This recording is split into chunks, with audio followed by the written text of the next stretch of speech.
Gather round, mortals! For the first time, hear the tale of young Atreus' maiden trip into the perilous Norse wilds, where malice and danger abound. Attempting to help a vulnerable creature, the boy wandered out beyond his protected woods alone. But I can't tell the whole story here, can I? You'll have to step inside.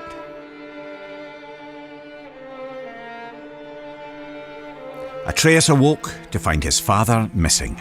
Not that there was anything unusual about that. Tasked with retrieving their dinner, Kratos would often take leave on day-long hunts. Why it took all day, Atreus never fully understood, but he knew better than to ask. After a quick breakfast, the boy got up and headed outside to practice his archery. He drew his bow taut, let his deep breath loose, and released an arrow. It sailed far beyond his target, becoming just another stick in the woods. The boy sighed. He'd have to find it later, likely when he wasn't looking for it. Determined to hit the target this time, he grabbed another arrow and focused hard. He held the string till his arm burned and let it fly. A bullseye! Well, almost. Maybe if you looked at it from a certain angle. You know. His mother called, and though he wasn't quite done yet, Atreus put his arrows down and went inside. Every day she would teach him, mostly language and archery. Honestly, the kid was pure dead brilliant, reading and writing on his own already. Today she gave him a lesson he was especially excited about. The creatures of the Norse wilds. Berserkers, trolls, witches, and even the undead.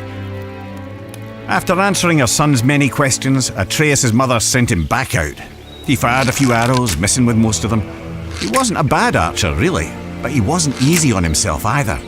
Frustrated, the little bairn sulked off into the woods.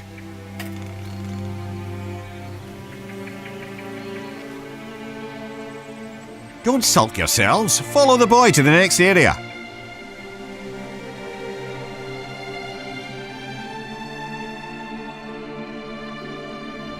Atreus climbed up and sat cradled in the branches of one of his favourite trees.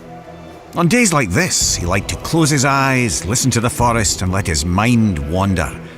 This kind of solitude never felt lonely to him, perhaps because he could hear things others could not. Ever since he could remember, the thoughts of others, animals mostly, could intrude upon his own. He couldn't much control it, and he didn't tell his mother or father of it, but it only added to the boy's absolute captivation with what adventure might lie past his all-too-familiar woods. As Atreus craned his head in an attempt to hear even farther, a desperate cry for help crept in at the edges of his mind. Not a whisper in his ears, but rather a shout inside his skull. Atreus shot up, and as he did, heard a second voice, a call to adventure, taunting him with the promise of a hero's journey.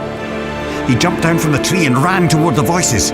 They grew louder and louder, overwhelming him to the point that he halted abruptly, stumbling as his inertia nearly overtook him. He hesitated there, knowing it would displease both his parents to venture further. In response, the voices only grew more urgent, demanding his attention.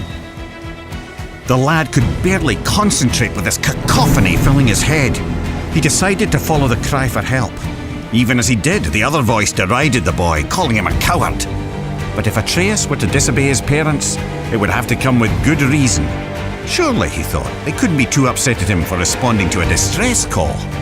Nearly convincing himself this might be true, Atreus took a deep breath and stepped out of the protected woods he'd known all his life into the foreboding Norse wilds.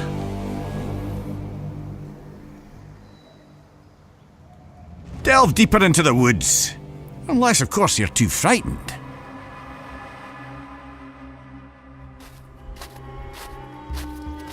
Making his way through Midgard's unfamiliar terrain, the pained cry of a wounded doe rang out, carried on the frigid breeze.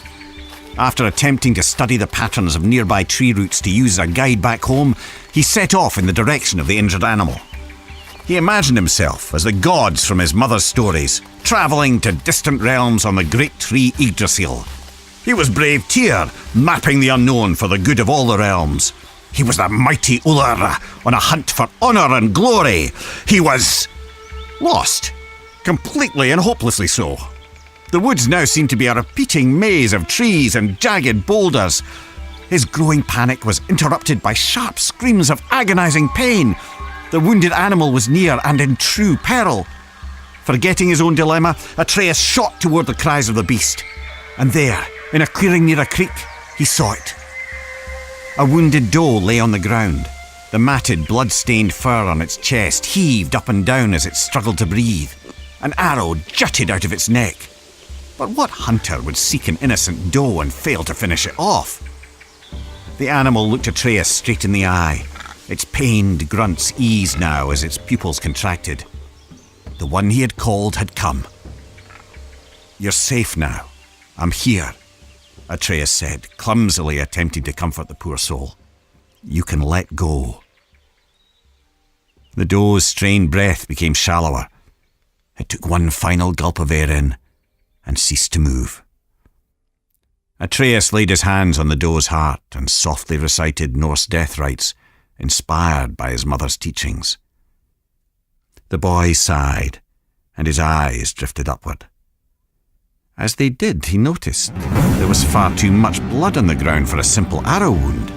The red stains in the snow trailed off into the deeper brush. Atreus jumped to his feet to follow it.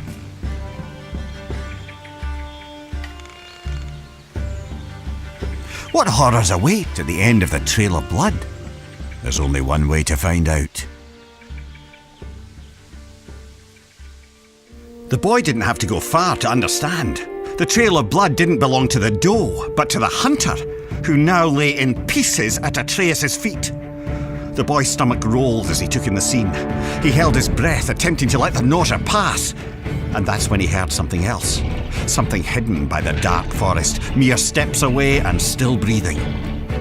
He turned to see two creatures from his mother's stories.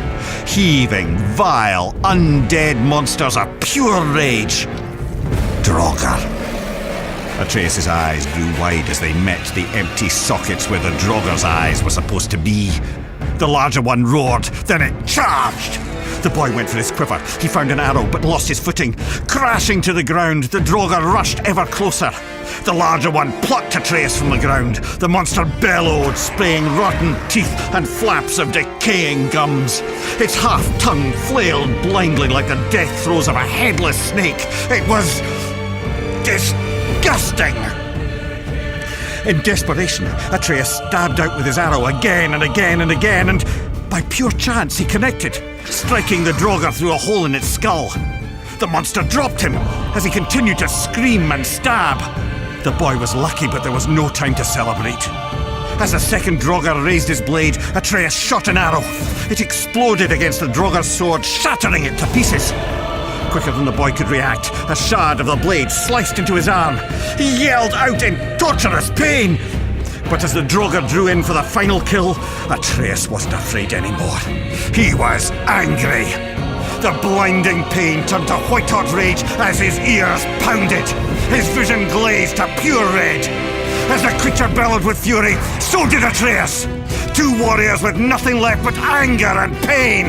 The last thing the boy saw before the world went black was a ghostly white hand grabbing the Draugr by its throat. A small quiet question escaped Atreus' lips before he fell unconscious. "Father?"